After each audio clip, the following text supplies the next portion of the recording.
lady. Kasi, sabi nga nila, ako daw ay iyakin. Saka lang naman ako umiiyak eh, kung ginagaling niyo ako, di ba?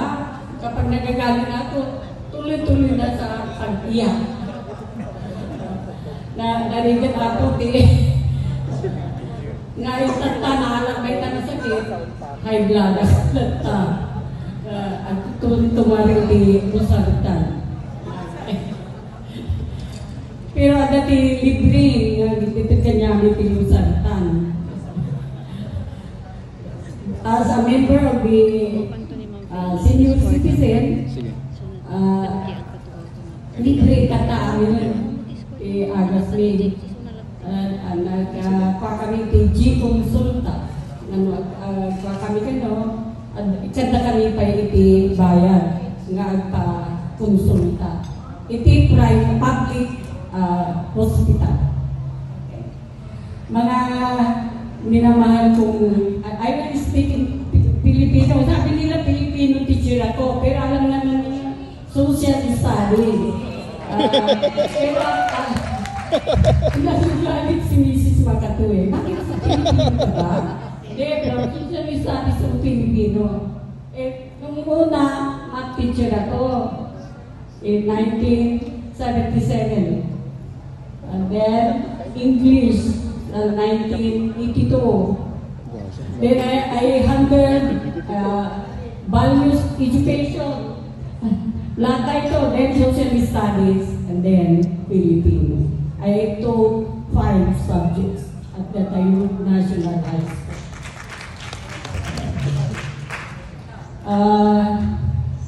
Mga minamahal kong estudyante, batch of Marius, my eldest son, 1997.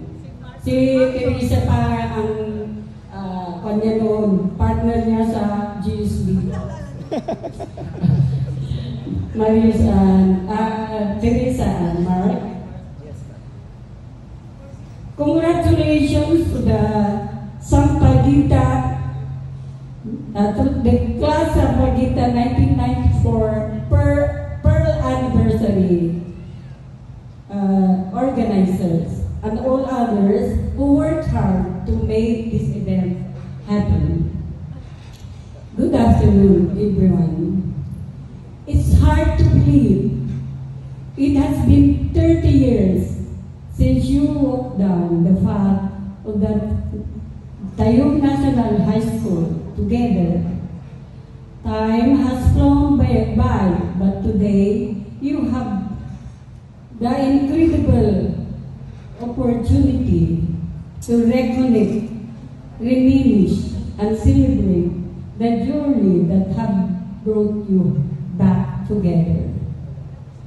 As I see each one of you, I am filled with a deep sense of nostalgia and gratitude. Each one of you played a unique role in sharing your high school experience.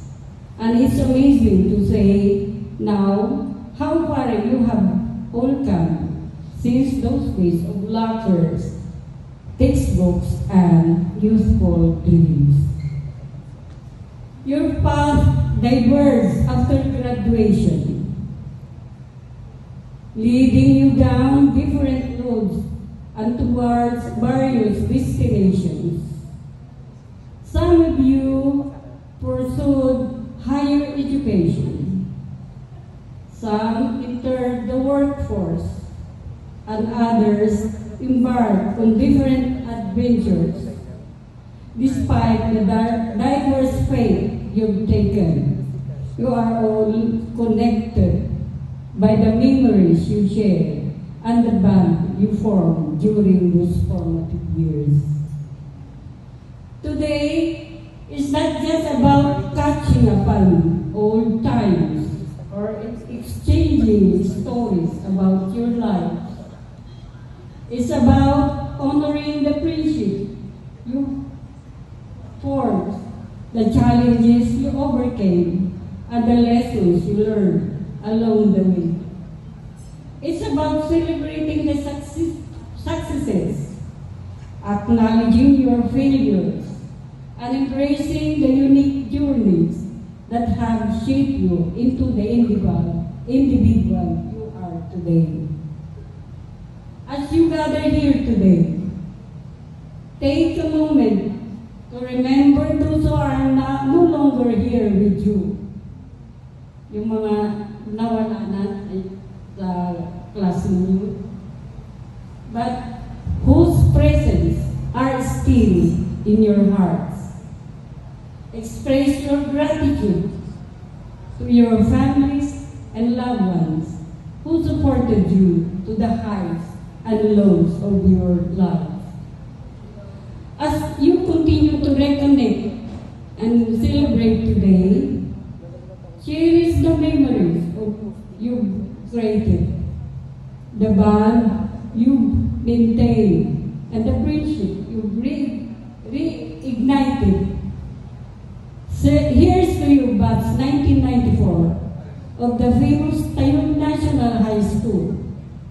May your paths cross again soon, and may your reunion today be just the beginning of many more to come.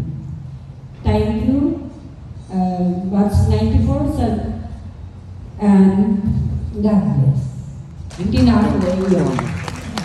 Thank you so much, Ma'am Margarita Solis. Margie, Ma'am Margie, doon ba tawag natin sa kanya?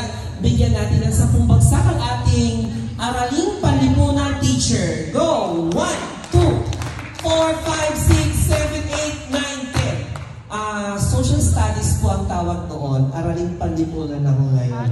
Yun po ang tawag namin sa... Yes, ma'am. And then, naging Filipino teacher namin yung kasi siya. Kaya, akala ko namin, Filipino teacher, Filipino din po ang itinuro niya sa inyo. Okay? Now, let's move on. Passion, articulation, language, music. 4 words that best describes and mostly surrounds this next speaker of ours.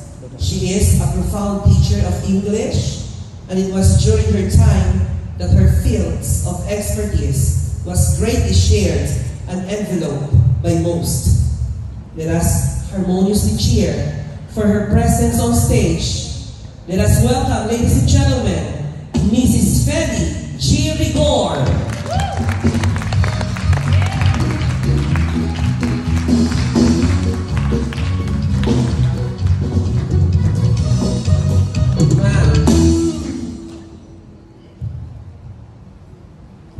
Thank you so much, sir, for the kind words said about me. The Masters of Ceremonies, Madam Maria Teresa Arbilo, and Mr. and Sir Mark Martinez, my former colleagues, Mrs. Mirna Macato, Mrs. Margarita Solis, Mr. Miguel Conde, and my dearly beloved former students, class 1994 of the Tayum National High School, other guests and visitors, a pleasant afternoon to all. At the outset, let me convey my warmest greetings to each one of you in this gathering. Hi folks, what a surprisingly wonderful and lovely day this is. My heart is bubbling with joy and excitement as I look at the beautiful and handsome familiar faces around me. Having retired on September 18, 2002, I was 65 then, 65 years old. I am now 87 years old.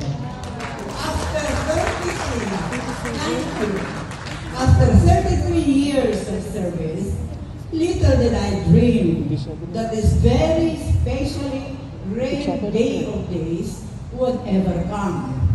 Unbelievably, here we are elbowing with one another for the first time after a lapse of almost 3 decades. If there is an episode in my life which I consider most significant, most unforgettable, and most nostalgic. It is right at this very moment.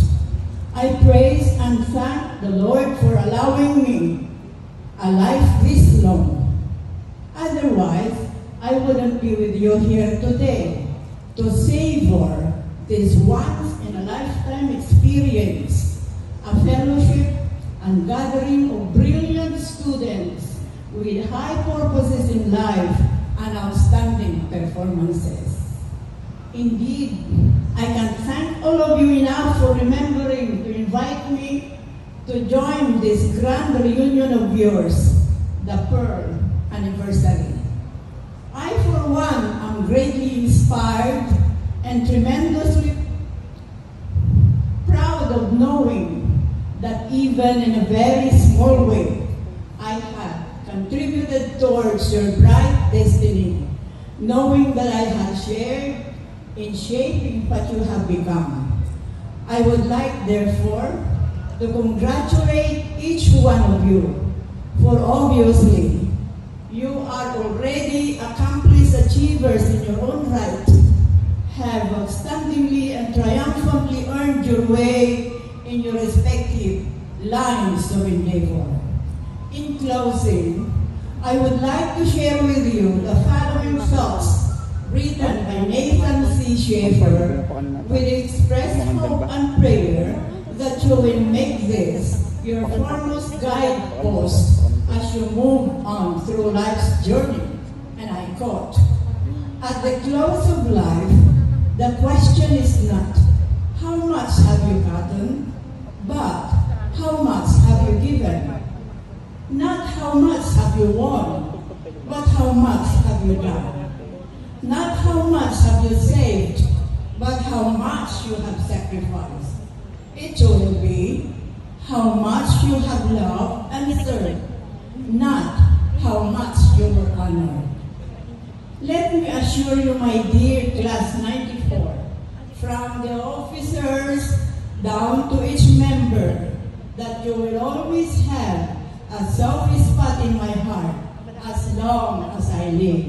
Good day, and may God bless us all. Mabuhay! 94. What about a standing ovation for our Ma'am Fel Ligor at her age? 87 years old, na kaya pa niyang bumiyahe. 3 hours from San Nicolas to Dagupan City. 10 bagsak para kay Ma'am Fel Ligor. 1, 2, 5, 7, 8, 9, 10. Thank you very much. You can have your seats now. You know what, mga ate at kuya?